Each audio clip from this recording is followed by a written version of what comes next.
The bald man hung the man from a tree. Then he kicked the stool open. "Just be cool and make the call."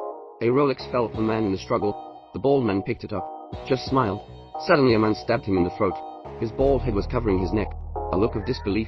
"Look at the man in front of you." He tried to pull out a gun. "I lost a lot of blood."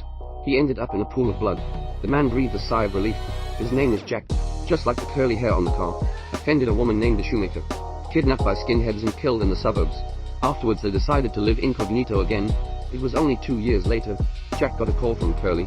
Their new identities have been exposed. The shoemaker has sent men to kill them. Jack hurried home. "Get your passport and your weapon and get ready." But as soon as I went out, I was stopped by a fat man. Fat man gave Jack an address. "Get him there right now, or his girlfriend will die." The gang's underboss takes Jack to see the boss. The eldest has long heard of his reputation, trying to get Jack to join him, but Jack said no. The eldest brother saw this and picked up the mobile phone to call the cobbler. Jack gave in at once. His first assignment: to poison the oldest brother's neighbor's tree. Jack was suddenly blindsided. "I'm afraid there's something wrong with this boss." But under the threat of the boss, he was forced to accept it. While he was waiting for his neighbor to leave the house, then I get a call from my number 2. Turns out fat man had an accident on the way to the deal. Due to the emergency, now it's up to him to close the deal. It wasn't long before the second-in-command delivered $440,000. Jack drove to his destination and quickly closed the deal and got what the boss wanted. On the way home, the car suddenly got a flat tire. Just as Jack was about to change the tire, from a distance a jeep slowly pulls up in front of Jack. Jack is watching curiously. The car shot him out of the sky. It was the old Beard. He's trying to steal Bob's package. Jack took to his heels and ran. Beardy was in hot pursuit. He ran into the tunnel. He fired a shot but missed. He told his comrades to split up. He was continuing his pursuit. 2 shots rang out overhead. Then the jeep sped away. It was Jack who circled the back. He just went straight for the bearded guy, but the jeep leaked oil from the beard. We hadn't driven far before black smoke rose. Jack hit the car by the side of the road. Then he took the package and went on the run. I don't know how long it was. He came to a factory. After hiding the package in a scrap car outside the factory, Jack took out 2 wads of money and went to the factory to ask for help. On the other side, Big Beard is on the phone with the number 2. The second-in-command colluded with a Big Beard behind the back of the eldest, trying to eat up the goods and the dollars. By this time Jack had entered the factory and found a sports car inside, trying to break a window and steal the car, only to be stopped by a security guard at the factory. Security saw that Jack was injured. He quickly invited him into the factory. But just then, Jack suddenly felt dizzy. It turned out that his wound had become infected. The kind security guard helped him remove the bullet. After the surgery, Jack pulled out a wad of money to thank him, but the security guard turned him away. He gave Jack a good rest. Then he turned and left. I thought I met the good guys. But when Jack was ready to leave, only to find the door tightly locked, then security showed up. He showed his true colors. He guessed that Jack had more money. "I've already got a bad idea." The man took out the poison and injected it into the security guard's teacup, then dragged the table to block the door. Security guards with guns already approaching. Jack broke down the back door with an iron bar and was about to escape. Security guards heard the noise and broke down the door. But when it came time to catch Jack, Jack kicked him unconscious.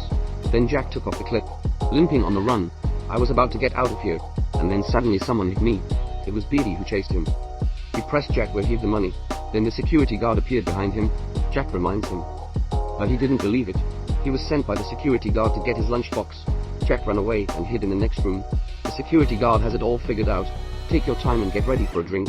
But just then, he was suddenly attracted by the sound of a bell. It's Jack's girlfriend on the phone. The security guard pretended to be a doctor and said Jack had been in a car accident. "Tell your girlfriend to get here right away." Jack is anxious. Promised to give all the money to the security guard. "But I want to leave the package behind." Because he had a package to deliver. But the security guard didn't make a choice. He wanted it all. Have no way. Jack had to keep looking for a place to run. The security guard pushed the door. He kept yelling at Jack, "I'm coming to see you." The guard then took a sip from the glass. But he soon noticed something was wrong. Quickly ran to the pool to drink water dilution. Jack took the opportunity to run out, over to Beard's body, only to find that Beard's gun had already been taken by security. So he went to the warehouse on the 2nd floor, find a screwdriver, prepare to fight back. But just then, suddenly a figure appeared behind him. Turned out to be a tied-up girl. The girl kicked him down, then grabbed a screwdriver and stabbed him. Fortunately, Jack explained in time. That made the girl stop. Through conversation, Jack learns that the girl has been tied up for 5 days. She tried to pry the shackles off the girl's feet. But just then there was a noise downstairs. Jack quickly closed the girl's mouth again. Then he found a place to hide. It wasn't long before the security guard walked in with a woman. The woman looked at the girl. I started talking to the guard about the price. Turns out the security guard was a personal trafficker. After a few people leave, Jack wrapped the sheet around his fist, broke a window and got out. He opened the trunk of the woman's van. The whole person was surprised, and this is an organ trafficking ring. When the woman is ready to leave with the girl, I knew something was wrong right away. The woman pulled out a pistol and flung open the door, but I didn't expect thousands of hornets. The girl took advantage of the chaos and fled. Other side, Jack found the keys to the sports car at the door. Then he found the girl. "We're gonna take him with us." 2 security guards came after him. The woman's face was swollen to a pig's head. They followed a trail of blood on the floor out of a room. A tacit cooperation between 2 people. After countdown, the guard pulls the door open. The woman rushed in with a gun raised. The woman told the security guard to help her, but just then, Jack's girlfriend called, said she'd be here any minute. But then she became suspicious of the screams from the security guard. Security told her to hold on a second, then cover the phone, turned around and shot the woman dead. The man smashed the car window. Then he sped off with the girl, but the security guard pulls out the remote. The car stopped at once. Have no way. They had to abandon the car and flee. Jack is wearing a wound. He let the girl run away first. He ducked into a nearby container. I didn't expect security to take it easy. 1 shot hit the girl. Subsequently, security guards barricaded Jack in a container with rocks, pressed him for the location of the money and the package, and he threatened Jack with his girlfriend, because he's gonna be here in 20 minutes. Have no way. Jack had to come clean. Watching the security guard leave triumphantly, Jack found a spade and dug a hole to escape.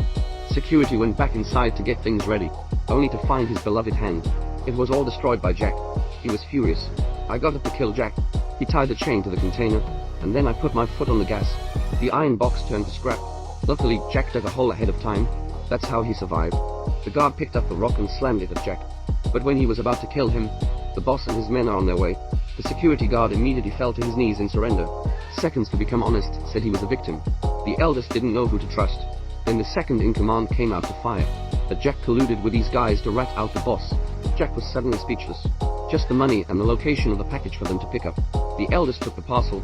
It turned out to be several videotapes. He was instantly ecstatic, because it was intercepted from the shoemaker. There must be some valuable secrets in there. But when he brought the video recorder, it was a cartoon. The boss paid for this under the cover of 400 grand. He quit at once. He wants his $440,000 back. But the bag of money that was supposed to be wrapped with it was gone. Even Jack doesn't know why. It reinforces his identity as a traitor, tied to the back of the car by the boss and dragged. Just then the girl suddenly drove by. She wasn't dead after all.